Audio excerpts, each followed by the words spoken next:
안녕하세요. 바보들을 위한 고전 그리스어 공부 시간입니다. 저는 인하대학교 철학과 학부생 박기영이고요. 오늘은 1단계의 89번째 시간인 것 같아요. 와, 이제 그 다음 시간이 이제 90번째 시간이 되는 거죠. 음, 우리가 이제 지금까지 꽤 많은 것을 배워왔다고 생각합니다. 물론 이제 앞으로도 배울 게 많지만 제가 생각하기에는요. 아마 한 120번째 영상 정도가 중간이 될 것 같습니다. 예. 그렇게 예측을 하고 있고요. 근데 중간만 배우면 되는 이유가 사실 중간만 배우면 이제 어느 정도 읽을 수 있어요. 제가 생각할 때는. 물론 이제 자잘한 내용들, 그러니까 이제 그리스어가 이만큼 있다라고 치면요. 이만큼만 배워도 나머지 그 상당한 것들을 읽을 수 있어요. 제가 생각할 때는. 그러니까 나머지 애들은 하는 일이 뭐냐? 이게 사실 이제 큼지막한 것들을 여기서 배워놨고, 그리고 이제 그 사이를 이제 자갈로 채우는 거죠. 그렇기 때문에 여러분들이 이제 고지가 머지않았다는 느낌을 받으시면 될 것 같습니다. 명령법까지 배우면 제가 생각할 때는 엔간한 거 다 읽을 수 있어요. 미동사가 좀 걸리긴 하지만. 어쨌든 오늘은 방식, 방법의 역격입니다. 이 방식, 방법의 역격이라는 거는 말 그대로예요. 일단은 당연히 이제 역격이죠. 어떤 명사를 역격으로 쓰는 거예요. 그럼 그게 뭘 의미하냐? 이게 이제 말 그대로입니다. 어떤 것이 일어나는 방식, 어떤 것이 일어나는 방법을 설명하라는 거예요. 그게 이제 어떻게 일어나는지 뭔가 있어요. 뭔가 일어나겠죠? 근데 그게 어떻게 일어나는지에 대해서 이제 설명을 하는 겁니다. 다시 말해서 역격으로 쓰인 명사는요. 어떤 이제 동작이라든지 아니면 어떤 상태 같은 게 일어날 거 아니에요? 그게 이제 일어나는 방식이 있을 거 아니에요. 예를 들어 이제 달린다 하면은 너무너무 단순하죠. 어떻게 달린다는 건지 감이 안 잡히잖아요. 근데 그냥 달리는 게 아니라 예를 들어서 어, 훈련으로 달린다. 이렇게 말을 하면 이제 이 달리는 방식이 예를 들어 뭐 경주로서 달리는 게 아니라 이제 훈련으로 다닌다는 거죠. 그런 식으로 이제 방식을 나타낼 수 있는 거예요. 아니면 이제 뭐 여러분들이 이제 일을 할 수가 있어요. 피라미드 같은 걸 딱 지으려고 막 노동을 하겠죠. 막 벽돌 같은 걸 이제 사람이 막 들고 이렇게 막 사람이 들고 일을 하는 거예요. 근데 이 일을 하는 방식이 막 이럴 수가 있어요. 온갖 불평 불만을 다 뱉는 거예요. 아, 나 힘들어. 나 이게 내가 이걸 왜 해야 돼? 아, 하기 싫어. 이게 뭐야? 나 이제 그만할래. 이러면서 하는 사람도 있겠죠? 근데 어떤 사람은 묵묵하게 하는 사람이 있어요. 아무 말 안 하고 그냥 싫은 소리 하나도 안 하고 이것은 내가 해야 할 일. 나는 노예. 나는 피라미드를 짓는다. 뭐 이러는 사람이 있단 말이에요. 이런 방식들을 역격의 명사로 나타낼 수 있다는 겁니다. 굉장히 단순한 설명이지만 이게 다예요. 근데 이제 약간 주의할 점이 있어요. 뭘 주의할 점이 있냐면 역격 그러니까 이제 다시 말해서 이제 방법 방식의 역격은요. 전치사를 안 쓰기도 하고요. 전치사를 쓰기도 해요. 안 쓸 때도 있고 쓸 때도 있어요. 그런데 전치사를 안 쓰는 경우는요. 보통 이 명사가 이제 명사를 지금 역격으로 쓰고 있는 거잖아요. 그 명사를 무언가가 수식해요. 안 수식할 수도 있는데 보통은 그렇다는 소리예요. 그러니까 예를 들어서 형용사가 수식을 해준다든지 뭐 형용사도 있고 이제 다 다른 게 수식을 할 수도 있겠죠. 어쨌든 뭔가가 이제 수식을 해준다는 거예요. 그런데 전치사를 쓰는 경우가 있어요. 이 경우는 뭔가가 수식을 안 해줘요. 근데 제가 이렇게 말은 했지만 굉장히 주의해야 돼요. 왜냐하면은 수식을 안 했지만 전치사를 안 쓰는 경우 굉장히 많아요. 물론 이제 전치사를 쓰기도 하지만 안 쓰기도 한단 말이에요. 그리고 이제 뭔가 수식하고 있는데 전치사를 써주는 경우가 없다고는 말할 수 없어요. 그래서 이제 이게 그냥 대략적인 경향일 뿐이에요. 이건 문법이 아니에요. 이건 그냥 대충 이제 통계적으로 이럴 때 이렇게 빈번하게 썼다 정도? 그렇게 생각하시면 됩니다. 그리고 한 가지 더 말씀을 드리자면 전치사가 이제 다양한 전치사가 올 수 있어요. 막 프로스, 메타 다 올 수 있거든요. 근데 보통은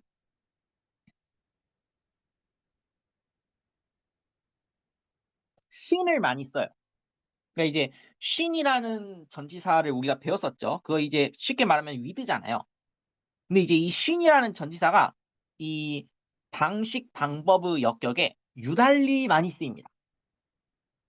하지만 안 쓸 수도 있다는 거. 그러니까 이거는 다 여러분들한테는 자유고요. 여러분들이 뭔가 작문을 할 때는 그냥 자유롭게 하시면 되고, 여러분들이 이제 글을 읽을 때 중요한 거죠. 이런 거는. 글을 읽을 때, 어, 전치사가 없네? 이러면은 방식, 방법의 역격일 가능성이 좀 있죠. 아닐 수도 있지만. 근데 전치사가 있을 수도 있어요. 예를 들어 뭐 쉰일 수도 있고, 쉰이 아닌 다른 전치사도 가능은 한데, 하여간 전치사가 있어. 하지만 이 딱 보니까 이 신이네? 그럼 얘는 방식, 방법의 역격일 수도 있겠다. 그런 생각을 하시면 이제 괜찮을 것 같아요.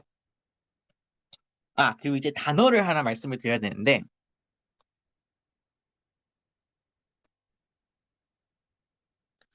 트로포스라고 하는 단어가 있습니다. 이제 정확히 이제 풀로 쓰자면, 아이고, 잘못 썼다.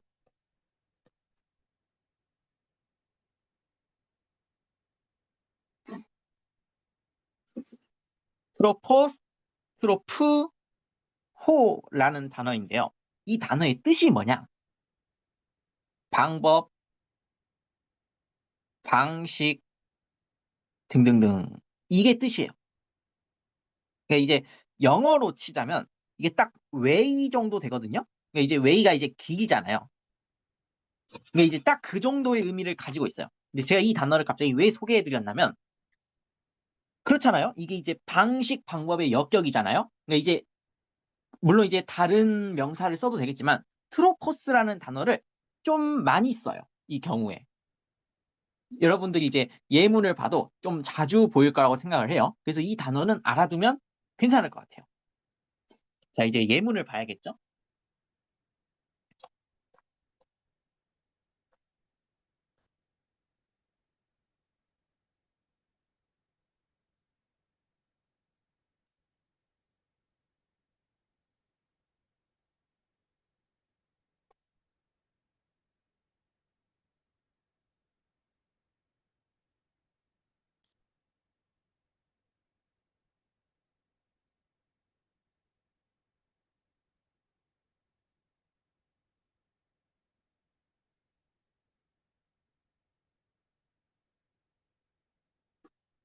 트토토트로포 비블리온 에그랍사라고 돼 있죠. 근데 이제 비블리온 에그랍사는 이제 여러분들이 슬슬 그냥 쓱쓱 읽을 수 있을 거예요. 왜냐하면 이제 나는 책을 썼다잖아요. 그쵸? 근데 이제 문제는 지금 투토토트로포죠. 얘네가 이제 싹 다 역격이죠. 역격으로 써져 있는데 지금 보니까 이제 지시사가 있죠. 그러니까 투토는 우리가 이미 배웠잖아요. 얘는 이제 그 뭐냐 후토스죠. 후토스. 그러니까 이제 후토스에서 이제 지금 보니까 이제 남성이고 역격이고 단수로 쓰였네. 그쵸? 그래서 지금 이제 성수격 일치가 돼 있어요. 근데 보시면 이제 트로포가 관사 명사니까 이제 투토는 서술적 위치에 쓰여 있어요. 그러니까 이제 일종의 지시 형용사겠다. 그죠? 그리고 이제 우리가 이건 일종의 이제 디스로 해석을 할 수 있다고 했으니까 물론 이제 번역하기에 따라서 이게 이제 대시 될 수도 있긴 하지만 어쨌든 기본적으로는 디스로 해석을 하기로 했으니까 결국에는 이 방식으로가 됩니다. 그래서 이 방식으로 나는 책을 썼다. 굉장히 쉬운 예문이죠. 그러니까 이제 이거를 이제 번역할 때는 명사가 있으면 명사의 방식으로 이렇게 번역을 하면 될 것 같아요. 근데 물론 이제 이 경우에는 지금 단어 자체에 지금 방식이란 뜻이 있기 때문에 이 방식의 방식으로 하면 좀 이상하잖아요. 그러니까 이제 이 경우에는 그냥 이 방식으로 이렇게 나는 책을 썼다. 해석하면 되겠죠.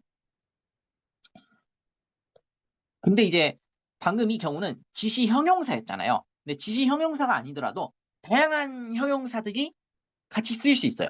그러니까 명사만 하나 딸랑 오는 게 아니라 그 명사가 뭔가에 이제 수식이 돼 있는 경우가 굉장히 많아요. 물론 이제 전치사 없겠죠. 그런 경우에는 보통은 엔간하면.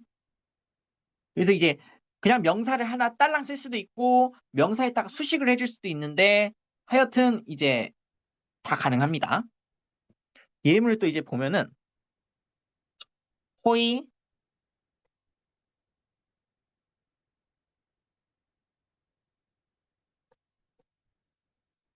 스트라티오타이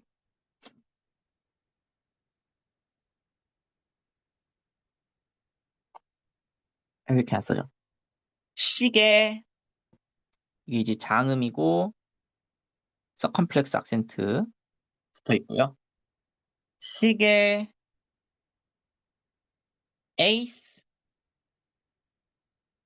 텐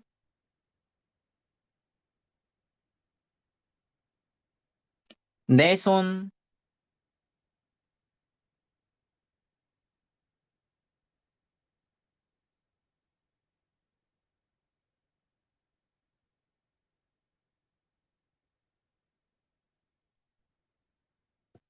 악센트를 갖다 붙이냐 여기겠다 그죠?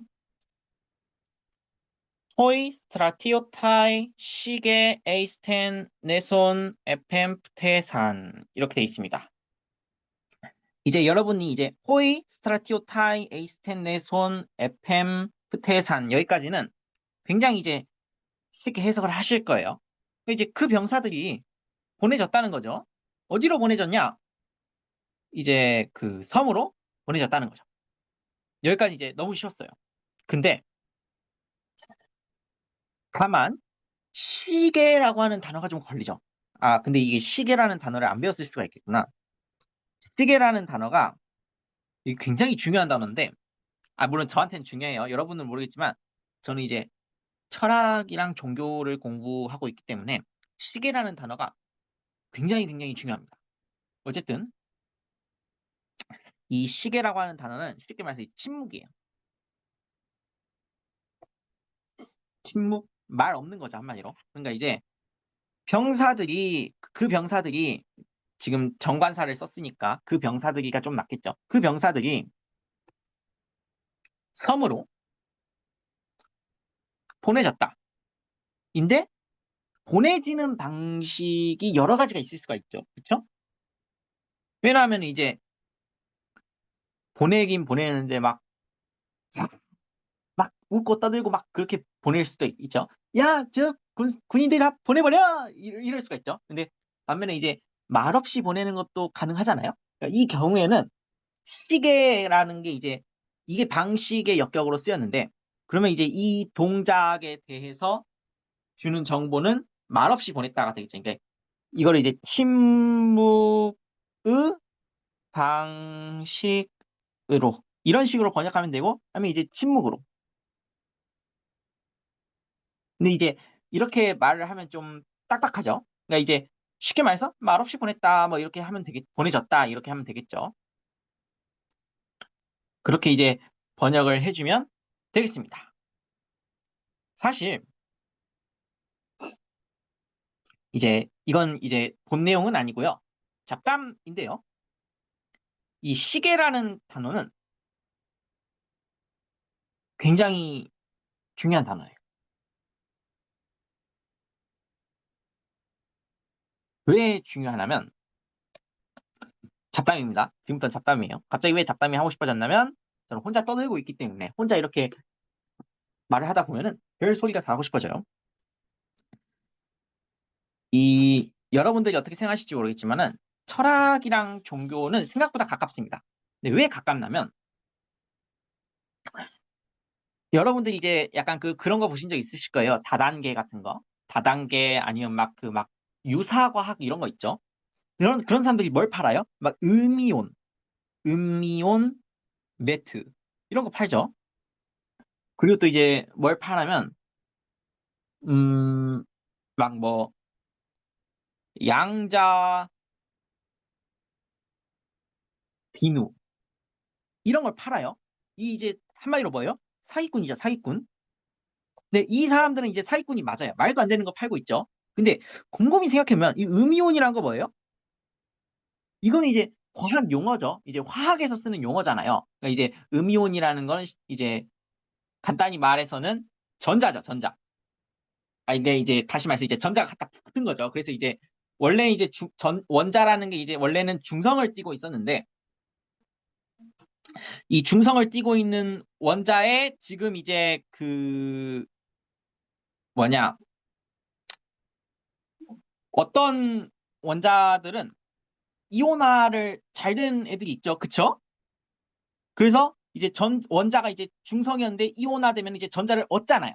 그래서 이제 더 이상 전기적 중성을 띠지 않는 거죠. 그래서 이제 이렇게 마이너스 이렇게 딱 붙여주죠. 화학식에다가.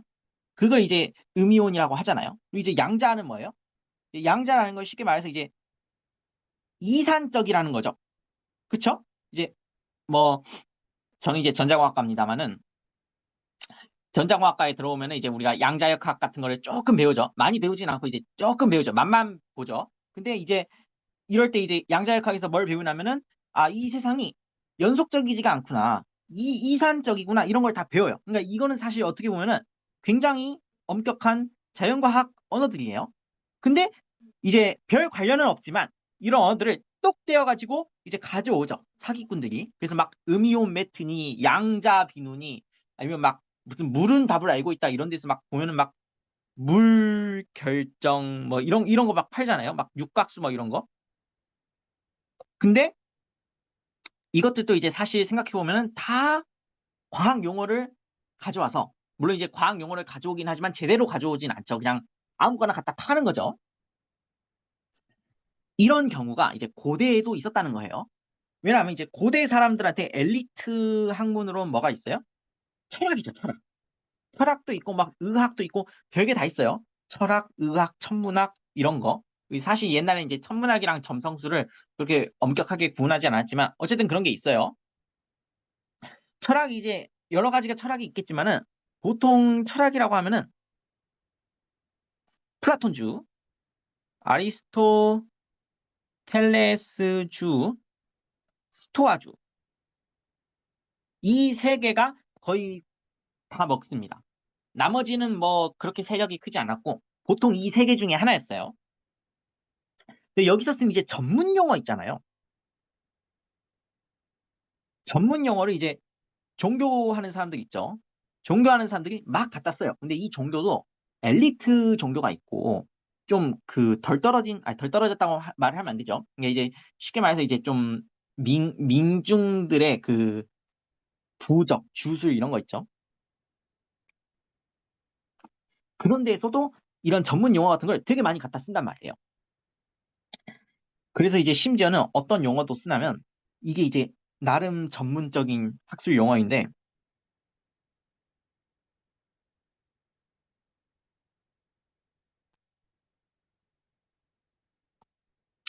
프롤레타리아 플라톤주라는 게 있습니다. 약간 들으면 약간 황당하죠. 왜냐하면 이제 프롤레타리아 혁명을 일으키겠다는 건가? 이런 생각이 들 수 있겠지만은 이게 나름 유명한 어구예요. 학자들 사이에서. 이런 부류의 것들이 있습니다. 그러니까 이제 전문적인 철학 이론들에서 막 전문 용어를 갖고 와가지고 이제 사기꾼처럼 팔아먹는 거죠. 그런 문헌 중에서 되게 대표적인 것 중에 하나가 파피리 그라이카이 마기까이라고 하는 쉽게 말해서 이제 그리스어 마법 파피루스라는 책이 있어요. 이 책은 이제 여러 가지 것들이 있는데 부적, 뭐 주술, 뭐 마법 주문, 이런 것들이 이제 모여서 들어가 있습니다. 근데 굉장히 많은 주문들이 들어가 있어요. 애초에 한 권의 책도 아니고 모음집이거든요. 그래가지고 이제 별의별 게 다 있는데 그중에 이제 하나가 미트라 전예라는 그 일종의 의계 의계 규칙이라고 해야 될까요? 전예서 같은 게 있어요. 쉽게 말해서. 그러니까 이 방식으로 이제 의식을 치루라고 돼 있는 게 있어요. 마법 의식이죠. 근데 여기서 되게 자주 나오는 단어 중에 하나가 시계, 시계, 시계입니다. 진짜 다양한 방식으로 나오는데 그냥 이제 냅다 그냥 시계, 아이고, 시계, 시계 이러기도 해요. 이러기도 하고 아니면 막 뭐 시계, 시계,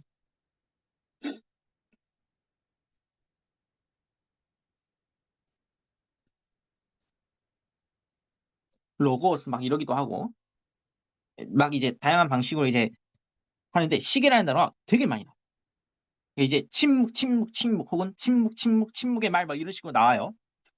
이런 말들이 굉장히 많이 나옵니다. 그리고 또 이제 이 문헌만 그런 게 아니고요.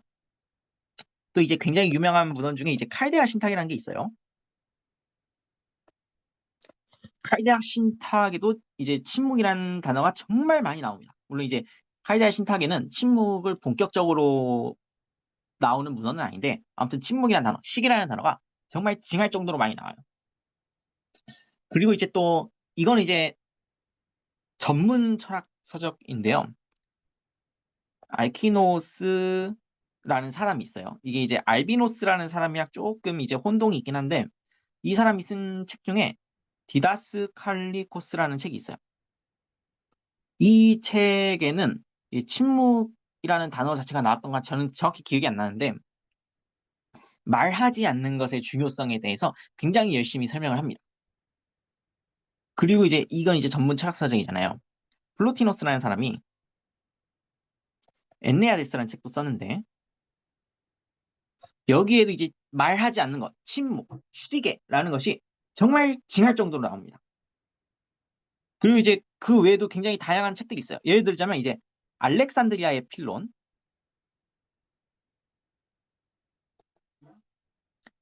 사람이 있는데 이 알렉산드리아의 필론이라는 사람이 이제 그 세계 창조에 대하여라는 책을 썼거든요. 근데 그 책에도 막 무슨 침묵, 시계 뭐 이런 것들이 어마어마하게 많이 나요. 말하지 않고 막 무슨 승천을 한다고 별게 다 나옵니다. 또 이제 막 뭐 별게 다 있어요. 뭐 누가 있을까? 그 누메니오스라는 사람도 있고요. 그 사람도 이제 침묵, 시계라는 단어를 굉장히 좋아하고요. 그거 말고도 굉장히 많은 프로클로스. 아테네의 그 프로클로스라는 사람도 있고요. 이제 또 누가 있을까? 그 다마스키오스. 다마스키오스가 이제 첫 번째 원리들에 대하여라는 책을 썼는데 다마스키오스에서도 침묵이란 말이 되게 많이 나와요. 한마디로 옛날 그 그리스, 고대 그리스 철학자들은 침묵이라는 단어를 굉장히 좋아했다. 시계라는 단어죠, 한마디로. 그리고 이제 그뿐만이 아니라 얘네들에서 전문 용어를 뺏겨온. 그러니까 뺏겨왔다는 소리는 이제 제대로 뺏겨간 건 아니죠. 근데 어쨌든 간에 약간 그 민중이라고 해야 될까요? 민중 주술? 이런 사람들 또 침묵이라는 단어를 굉장히 좋아했어요. 그 예시 중에 또 하나를 누구를 들 수가 있냐면 그 예를 들자면은 그 이레네우스라는 사람이 있어요. 이레네우스라는 사람이 이제 기독교인입니다. 근데 이 기독교인이 이제 이단 논박이라는 책을 썼는데 이 책을 이제 그리스어로 썼어요.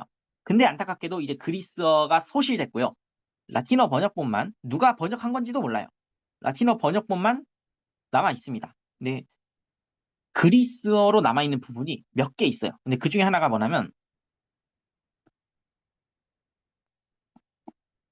에피파니오스라는 사람이 파나리온이라는 책에다가 이 이단 논박의 맨 앞부분을 정확히는 이제 1권의 이제 첫 번째 단락부터 시작해가지고 이제 여덟 번째 그 정도? 네, 정확히 기억이 안 나요. 약간 틀릴 수 있어요. 이 정도까지를 이제 보존을 하고 있습니다. 그래서 이 부분이 굉장히 유명한 부분이기 때문에, 아이고, 잘못 썼네. 정말 엄청나게 유명한 부분이거든요. 그래서 이제 그 부분을 이제 대농고라고 부릅니다. 아이고, 왜 이렇게 안 써지지?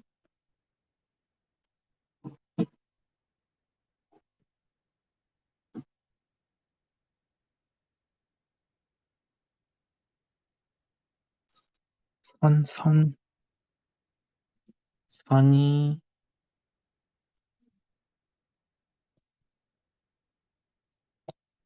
학자들은 보통 이렇게 불러요. 이 부분이 굉장히 중요한 부분이다. 이 부분에 뭔 내용이 나오냐? 그 발렌티누스 파라는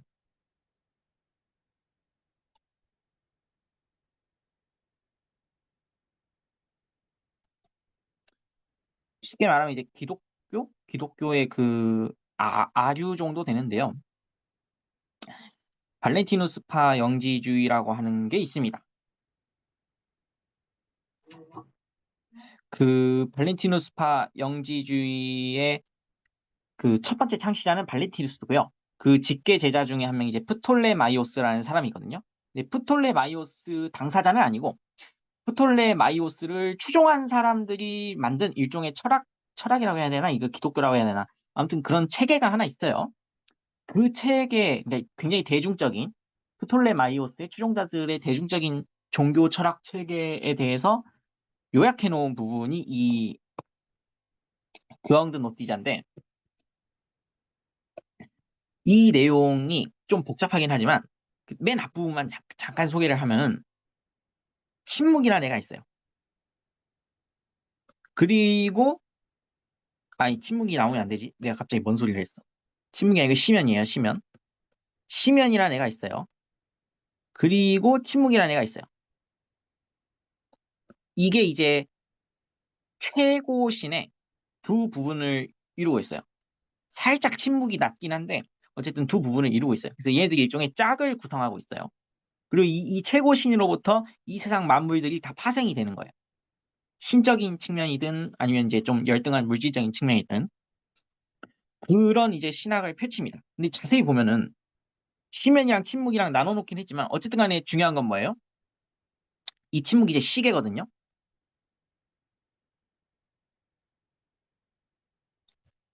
어쨌든 중요한 거는 이 침묵이라는 게 최고신의 일종으로 설명이 되고 있다는 거죠. 그렇죠? 그래서 이제 이 시계를 왜 최고신의 호칭으로 썼을까라는 궁금증이 생길 수가 있습니다. 결론부터 말하자면 철학 때문이에요. 그러니까 이제 이 고대 후기 로마의 모든 종교는 철학의 아류 같은 거예요. 철학에서 뭘 중요시했냐? 침묵, 그러니까 시계라는 걸 굉장히 중요시했다는 거죠. 왜냐하면은 여러분들이 이제 그런 생각을 하셨을 거예요. 옛날 신들은 보통 어떤 존재예요? 일종의 이제 왕 같은 거죠. 예를 들어 신이라는 게 있으면 신은 일종의 왕이기 때문에 이 세상을 다스려요. 막 뭐 물도 다스리고 불도 다스리고 막 뭐 비야 내려라 아니면 가뭄아 들어라 뭐 이런 식으로 모든 걸 다스리죠. 이게 처음에는 그럴듯해요. 근데 생각을 하면 할수록 그럴듯하지 않아요. 왜냐하면은 신이 너무 인간적이면은 좀 짜치잖아요. 그쵸? 근데 이제 신이 점점 비인간적인 것으로 생각을 해야 돼요. 그러니까 신은 항상 묘사될 수 있어야 됐잖아요. 원래는 이제 신은 막 빛과 같고, 신은 막 아름답고, 신은 강력하고, 이런 식으로 묘사를 하다가, 어느 순간부터는 이게 좀 짜치는 거야. 왜냐하면 우리가 상상할 수 있는 강력함, 우리가 상상할 수 있는 빛나는 거, 아름다운 거에는 한계가 있거든요. 근데 그 한계도 돌파하고 싶은 거예요. 신을 그 무엇보다도 초월적인 존재로 만들고 싶은 거예요. 그러다 보면 이제 묘사를 할 수가 없는 단계에 이르는 거죠. 아, 신은 정말 굉장한 거야. 너무너무너무너무 굉장하기 때문에 말로도 표현할 수 없어. 쉽게 말해서 이제 형언 불가능성이죠.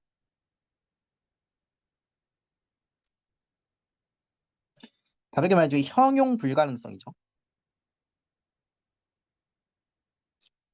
이 개념이 철학에서 생겼어요. 예, 플라톤주의랑 스토아주의가 반쯤 섞여 있긴 한데 이 개념이 이제 중기 플라톤주의 때 탄생합니다. 그래서 그러니까 이제 당연히 형용 불가능하고 형용 불가능하면은 뭐예요? 침묵이죠, 침묵. 침묵의 말로만 묘사 가능한 신이라는 개념이 철학에서 튀어나온 거예요.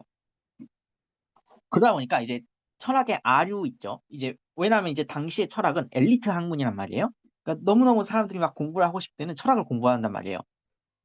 그럼 이제 그 용어들이 그럴듯하잖아요. 왜냐하면 마치 과학 용어처럼 막 양자역학이니 상대성 이론이니 이런 거 생각나죠. 그래서 이제 종교인들도 그걸 뺏기는 거예요. 그리고 이제 민간에서 막 주술 같은 거 하는 마법사들 있잖아요. 마법사들도 쉽게 말하면 무당이죠. 무당하는 사람들도 이제 민간 신앙에서 그걸 팔아먹기 위해서는 용어를 뺏겨요. 그러면 이게 이제 침묵이라는 단어도 뺏겨요. 그래서 침묵이라는 단어가 멋있어 보이는 거예요. 시계, 로고스 막 이러면은 멋있어 보인단 말이에요. 그래서 그것도 뺏기고 이것도 뺏기고 하다 보니까 막 옛날 부적 같은 거 보면은 그리스어로 된 부적이 생각보다 많이 남아 있어요. 근데 그런 거 보면 막 시계 이렇게 적어놓고 막 그래요. 그래서 이 시계라는 용어가 철학적으로 굉장히 중요한 단어다라는 말씀을 드려봤습니다. 잡소리가 너무 길었죠? 아니, 제가 왜 이게 갑자기 생각이 났냐면 제가 굉장히 좋아하는 책 중에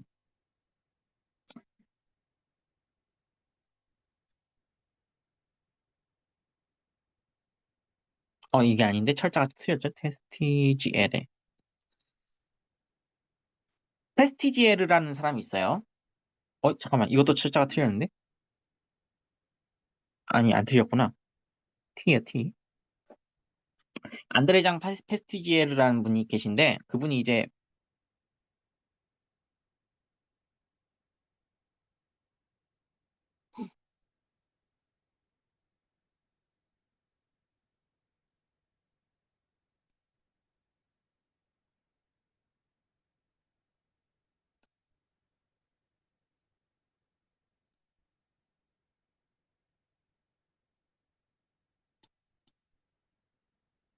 헤르메스 트리스메기스투스 계시라고 하는 책을 쓰셨어요. 그 책이 이제 굉장히 두꺼운 책인데 그 책 중에 이제 제4권에 제목이 뭐냐면 알 수 없는 신과 그노시스라고 하는 제목이 있습니다. 그 책에 당시의 종교 철학 문헌에 나오는 모든 침묵과 관련된 내용을 다 모아놨어요.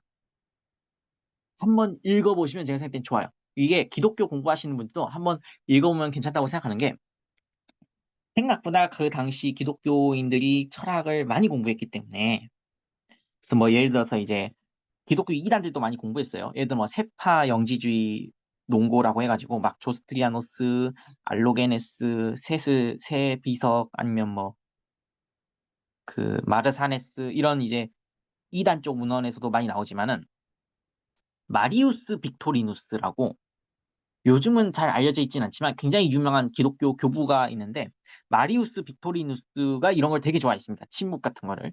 그리고 이걸 누가 베껴온 하면은 아우구스티누스가 애독자였거든요. 마리우스 빅토리누스에. 그래서 아우구스티누스에도 굉장히 많이 나와요. 그리고 이제 이게 궁극적으로 거슬러 올라가면 어디까지 가냐면 플라톤이 쓴 파르메니데스라는 책이 나와요. 이 책에 굉장히 뭐 그런 내용이 많이 나오거든요. 그러니까 이제 관심이 있으신 분들은 한번 이걸 읽어보시면 괜찮을 것 같아요. 잠깐만. 이 얘기를 하면 안 되는데 저희는 지금 철학 얘기를 할 때가 아니죠. 저희는 그리스어를 해야 되는데 너무 잡속이 길었죠. 어,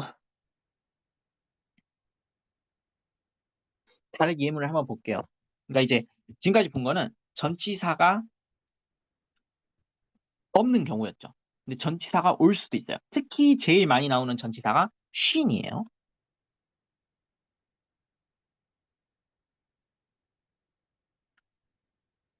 그러니까 이제 다시 말하자면은 명사를 지금 역격으로 쓰겠다는 거예요. 그래서 그 역격으로 쓴 명사가 방식이나 방법의 의미를 나타낸다는 거예요. 그런데 이 명사가 뭔가에 의해서 수식을 받을 수도 있고 안 받을 수도 있어요. 그러니까 형용사 같은 게 이제 수식을 해줄 수도 있고 안 수식해줄 수도 있어요. 그리고 전치사를 같이 쓸 수도 있고 안 쓸 수도 있어요. 그렇죠? 지금 보는 경우는 전치사를 쓰는 경우.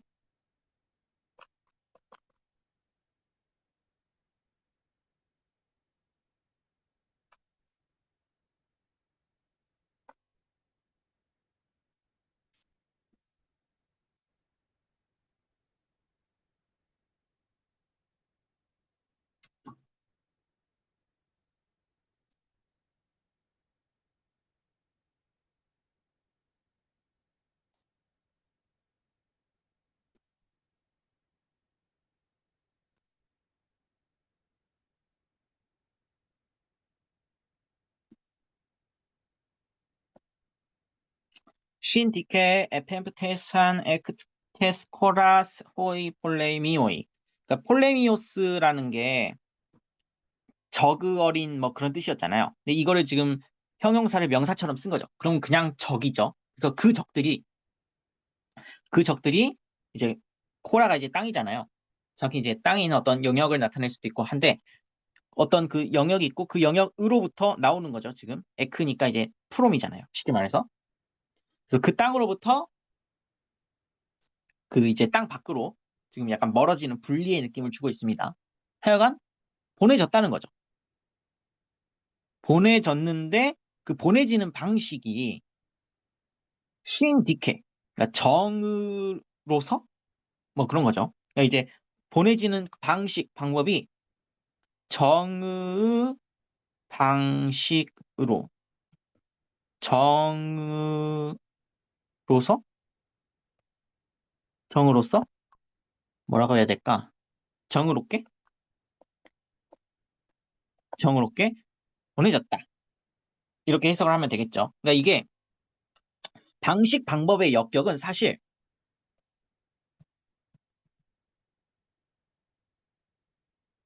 마치 이제 부사처럼 해석을 할 수도 있어요. 제가 생각할 때는. 그러니까 이제 정의롭게 보내졌다는 거죠. 아까도 마찬가지예요. 그러니까 이제 침묵의 방식으로 보내졌다고 이제 나왔었잖아요, 아까. 근데 침묵의 방식으로라는 거는 침묵으로써 보내졌다는 거고, 다시 말해서 이거는 약간 그 말없이 보내졌다니까. 말없이라는 건 부사잖아요. 그래서 이게 한국어로 해석하면은 부사의 느낌이 올 수 있을 것 같아요. 뭐 이제 또 다른 예시를 한번 볼게요. 지금 책에는 문장을 두 개를 써놓고 비교를 해놓게 돼 있어요. can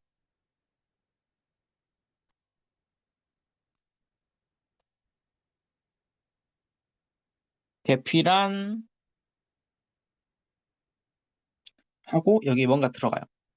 그리고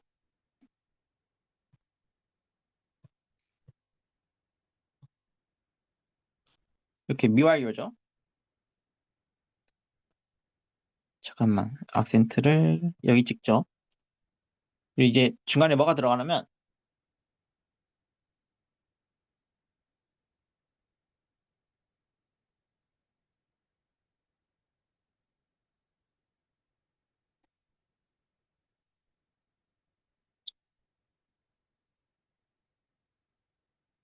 지금 이제 두 개의 선택지를 넣어놨어요. 둘 다 보면 역격이죠.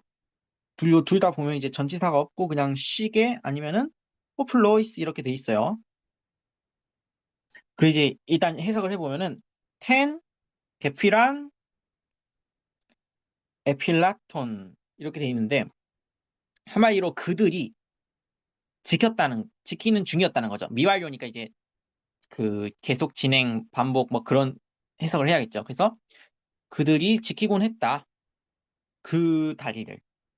그들이 이제 그 다리를 지키곤 했다. 지키는 중이었다. 그 다리를. 근데 이게 지금 두 개가 있어요. 시계라고 하면 뭐예요? 그러니까 이제 침묵의 방식으로 지키곤 했다는 거죠. 다시 말해서 말없이 지키곤 했다는 거죠. 한마디로 이제 이 시계를 쓴다면 이거는 이제 방식, 방법의 의미를 가지겠어요. 방법, 방식. 그렇죠. 그런데 플로이스. 플로이스가 이제 이 경우에는 도구 수단일 것 같아요. 왜냐하면은 이게 이제 복수로 쓰이면은 무기잖아요. 그래서 이제 그 무기로서, 그죠? 그러니까 무기를 가지고 지켰다는 거죠. 그렇기 때문에 이건 일종의 이제 지킬 때 사용한 이제 도구, 지킬 때 사용한 수단의 의미를 가지겠죠. 근데 이제 사실 약간 비슷하게 느껴질 수도 있어요. 왜냐하면 이제 방식, 방법의 역격이랑 도구, 수단의 역격이랑 미묘하게 이제 느낌이 비슷할 수는 있다고 저는 생각해요. 뭐 구분이 잘 되면 상관없지만은. 근데 이제 미묘하지만 약간 차이가 있기는 한 것 같아요. 그래서 이제 우리가 지금까지 배웠던 역격의 뜻들 있죠? 도구, 수단도 있었고, 그것도 저번 시간이었나? 제 정확히 기억 안 나는데 다양한 이제 역격의 방법을 배웠죠. 근데 새로운 역격의 의미, 방식, 방법의 역격이라는 게 있다는 거, 그거를 이제 배워봤습니다. 네, 이제 오늘 여담이 너무 길었죠. 제가 요즘 좀 심심해가지고 여담을 많이 하는 편이에요. 어, 예쁘게 봐주시길 바랍니다. 사실 오늘 문법 내용은 굉장히 간단했어요. 그래서 고생 많으셨습니다.